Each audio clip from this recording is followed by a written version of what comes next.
Hi friends, ఇదిగో చూడండి మా మల్బరీ ప్లాంట్ని ఎంత బాగుందో. పండినవి అవి కోసేస్తున్నానండి. చాలా వచ్చినాయి కాయలు.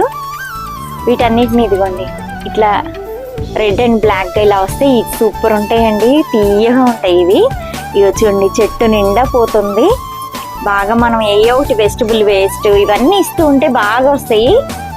వర్మీ కంపోస్ట్ 15 డేస్కి ఒకసారి ఏ ఒకటి ఇస్తూనే ఉండాలండి.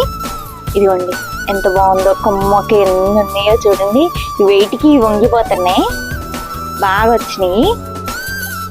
ఇదిగోండి చెట్టు నిండా ఇప్పుడు పండుతున్నాయి అన్నీ కొంచెం కొంచెంగా. పండినట్టు మేము తినేస్తున్నాం. ఇక చూడండి ఎంత బాగా వచ్చినాయి అన్నీ, కొమ్మ నిండా పోతే.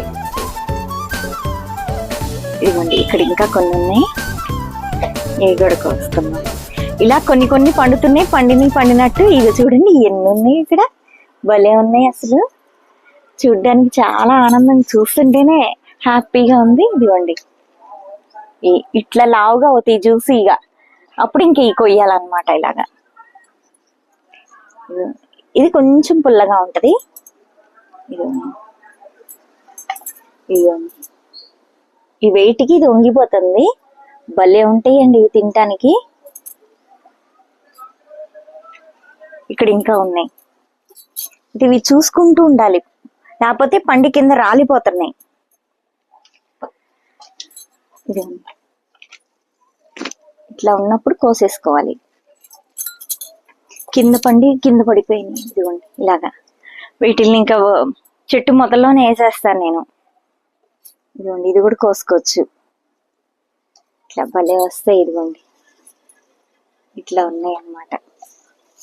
సూపర్ ఉంటాయి అసలు. తింటుంటే పిల్లలకి బాగా చాలా ఇంట్రెస్ట్గా ఉంటుందండి, ఇష్టం కూడా మా పిల్లలకి బాగా ఇవి. ఇదిగోండి కనపడకుండా చాలా వచ్చినాయి, ఇంకా వస్తాయి. ఒకేసారి పండిపోతాయి ఇవన్నీ శుభ్రంగా, ఒకేసారి చాలా ఉంది పూత. ఇదిగోండి ఇంకా ఇక్కడ వెజిటబుల్స్ ఉన్నాయి, అవి కూడా కోసుకుందాం రండి. ఇక్కడ పచ్చిమిర్చిని ఇలాగా పండబెట్టేసానండి. వీటిల్ని తీసి ఈ విత్తనాలన్నీ వీటిల్లో వేసేద్దాము, మళ్ళీ మొక్కలు వస్తాయని ఇలా ఉంచేసాను చెట్టుకే. ఇట్లా ఉంచితే ఇవి ఎండిపోతాయి కదా, అప్పుడు అవన్నీ వేసేస్తాను అనమాట. ఇదిగోండి ఇక్కడ టమాటాలు పండినవి, ఇవి కోసేసుకుందాం మనం.